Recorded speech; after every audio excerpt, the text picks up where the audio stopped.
How much power do you really need to be a world-class pro cyclist? What's it really like to be a professional, to live and breathe cycle racing? What are the highs and lows, and how much has the equipment and bikes impacted racing over the last 2 decades? And is the sport getting faster and more dangerous? Well, let's find out. Meet Robert Gesink, recently retired from the Jumbo-Visma team. The Dutchman enjoyed 18 years racing at the highest level and shared a really interesting insight into his life and experience being a pro cyclist. So let's dive in and meet him. What's the best thing about being a pro? Free kit, free bikes. Yeah, no, I guess for us as it all starts just like a hobby. I guess as a kid, you dreamt of racing the biggest races in the world and worked hard to get there. And if you then can make your hobby or your biggest your lovely sport into your job, it's a great achievement already. And then now looking back, being able to do that for 18 pro seasons and all the years before trying to get there, I mean it's been a rocky road, but I enjoyed every part of it. Yeah. And what's the worst thing about it? What's the lowest point for you in your career of being a pro? Well, yeah, it must be the injuries and the crashes and those things. Obviously, working hard towards a goal, months and months of preparation, and then by some stupid mistake of yourself or somebody else's, doesn't even have to be your own mistake. Obviously, in a bunch, yeah, you all the work was for nothing, and you have to start back from zero. Yeah, so that would definitely be the part I won't be missing. What tips can you give to us amateur non-pros in terms of riding faster and riding stronger? What tips have you learned being a pro you can give to us amateurs? Well, definitely if you want to ride faster, buy a Cervelo. Easy. No-brainer right there. No, definitely. I guess what I see now is when I ride, I just ride in my own pace, which is always, let's say, gray zone, which is nice. You want to suffer a little bit, you want to be able to eat a bit more, but that's not the most efficient way of training. So throughout the years, also training and working towards goals has changed a lot. I would say that do look into training a bit and do those high intensity short efforts to build from your comfort zone and to elevate that threshold to really become better and therefore become faster.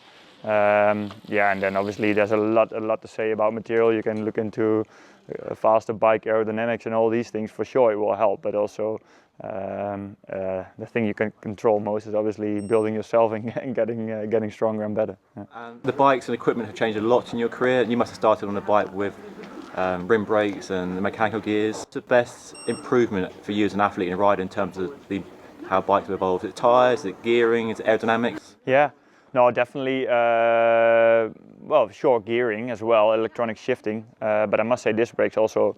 At first, we were one of the last teams to still race the tour in.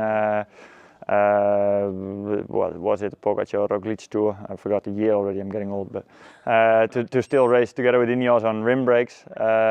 Guess we were a bit against it as well in terms of safety issues and also the first disc brake bikes weren't great bikes. They were essentially rim brake bikes changed to disc brakes. But now the industry has disc brakes under control better than anything, and it makes a big difference. Also the change towards tubeless tires, being able to ride lower pressure, having more grip, wider tires. So much has changed in terms of comfort as well. I would be actually curious to swap back to one of those. I've a lot of bikes still from out of my career, nice victories, kept those.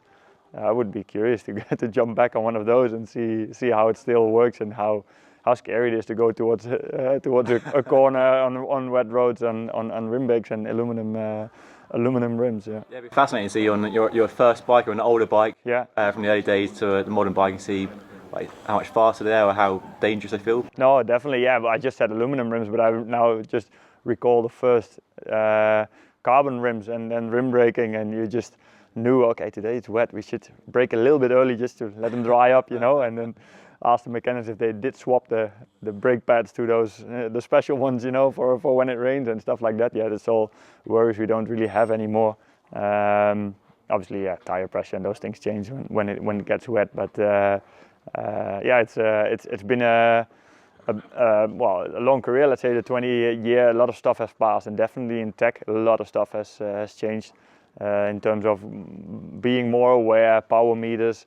I started with heart rate monitors. I remember as a first year's pro, I bought three SRM systems of myself, just to be able to know. But the first years, yeah, you saw a number, but you didn't have a clue what the number said, right? It was just that all came later, and yeah, a lot of stuff has changed. And actually, part of my career, I'm quite proud of being able to not become that dinosaur that says, you know, back in the day it was all better. No, I managed to embrace the new technology. Yeah, exactly, and go along, and you know, in our team in Visma Lease a Bike, really into food, putting everything on a scale.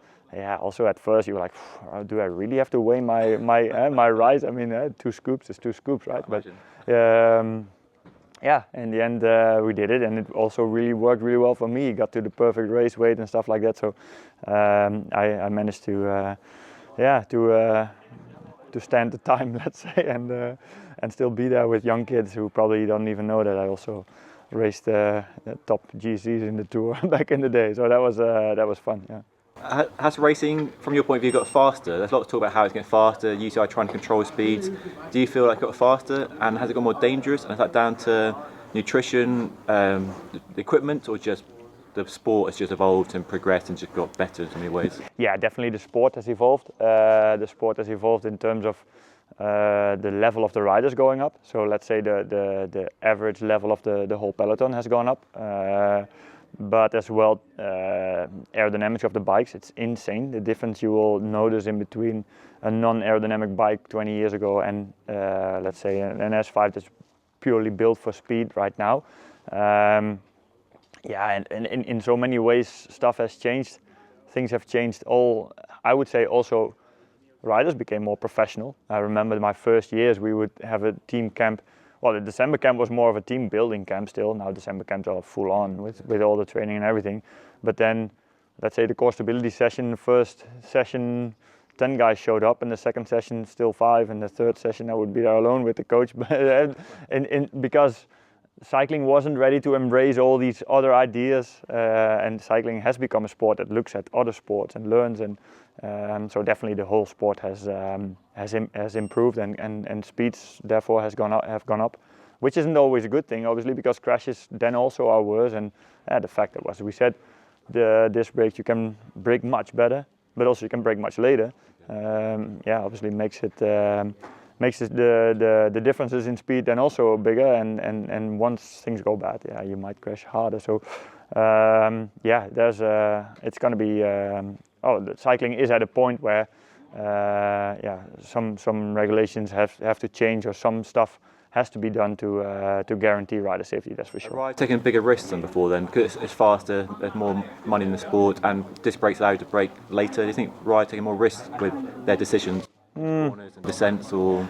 Yeah, as an old man, I maybe would say yes, but it's also me changing, I guess, right? If you're 38 years old, you have 2 kids at home, and you've done everything, you have a lot of experience from the past, for sure you see more danger than you see as an 18-year-old. But I always, in the classics or anywhere, I always was in position myself as well. So for sure I took risks that if the old me, but the 38-year-old me would see the kid back then doing things, you would also say, Rob, you know, maybe that was a bit on the limit. So it's an age thing as well. So I spoke to Mark Cavendish about this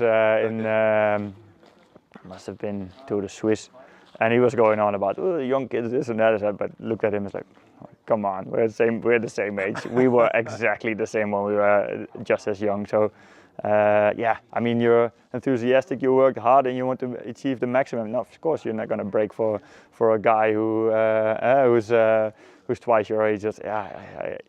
That's sport as well. But no, I'm talking more about, I think, the general things like traffic situations. I mean, obviously traffic islands and finishes. Sometimes finishes should just be not done because it's not safe, and you should look at that more. I would say a crash can always happen, but in general, in my opinion, a rider putting on a start number shouldn't be worried about the fact that the final is safe or is not. That shouldn't be a question at all. The final should just be safe, and then still accidents can happen, but they can happen anywhere. But in general, the course should just be safe, and I mean also a Formula One driver steps in his car, he's also not worried on the parcours and what's going on. And obviously it's comparing to completely different sports, I know. Similarities on there. Like a rider and a driver are not setting out to try and crash. They want to ride to the limits and not have to worry about the course dangerous situations that they might be put in. Exactly. And we have plenty of knowledge and plenty of wisdom from the last few years to know what's acceptable and what's not. So that's I think those are the points in my opinion that should be addressed. Yeah. What do you see happening in the sport in terms of tech evolution in the next 5-10 years? We've come a long way. Lots have happened. The bikes are transformed. I mean, your Cervelo S5 is a super bike, is a space machine compared to 18 years ago. Sure. What do you predict for the future generally? Crystal ball sort of? Yeah, $1 million question really. Yeah. I think that's if you would have the answer to that, then a lot of bike companies would be very interested to hear what the next. But you're still working with Cervelo, I guess, so they've been looking for you for feedback and product development as well. So that must be an exciting role to be involved in. No, definitely, and it's a lovely brand because of their mindset and their openness to improve and to change. And it all started a couple of years ago when I went to their headquarters in California, and just saw a mix of people who are actually super open to hear and to listen and to find out what to improve. And definitely Cervelo has always been a company that comes up with new bikes even before they really should make a new one, because the old one is actually still pretty okay. So it's let's say they don't want to get passed by time and always be improving. So that's a nice company to work with for me, definitely. And you mentioned your power data earlier. Can you give an insight? So you mentioned 4 hours at 350 watts on front of the peloton. Yeah. What's that like when you're in the front of the peloton and you're doing 350 watts for 4 hours, which is mind blowing? Well, it's terrible because it's 350 is me and Eduardo Affini pulling to make sure Wout can sprint in last year's Vuelta. Okay. Way too strong breakaway. We tried to control it and tried to make sure it was a breakaway we could manage.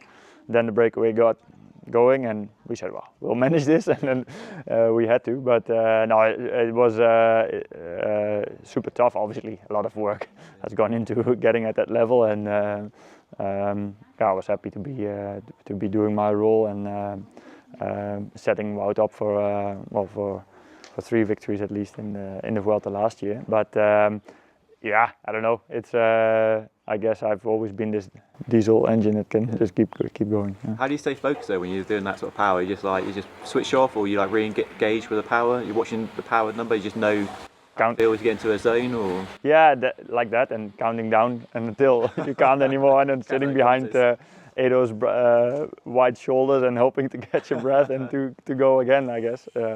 That's mainly the focus. Don't make it too big and focus on the next 4 or 5 kilometers, and don't overthink things, because then you might be overwhelmed by it. Yeah. Lastly, Tour de France winner 2025. Who's your money on? Personally, I would really like Jonas to win, but I think as a neutral spectator of the sport, the only thing that we as a sport should really want is those two, Bogi and Jonas, to be just as good until the last day before Paris, let's say, because that's the most exciting, and that's what everybody needs. We shouldn't, towards the future of the sport, you need the duel between two big ones, between Mathieu and between Wout, and for that to be as exciting as long as possible.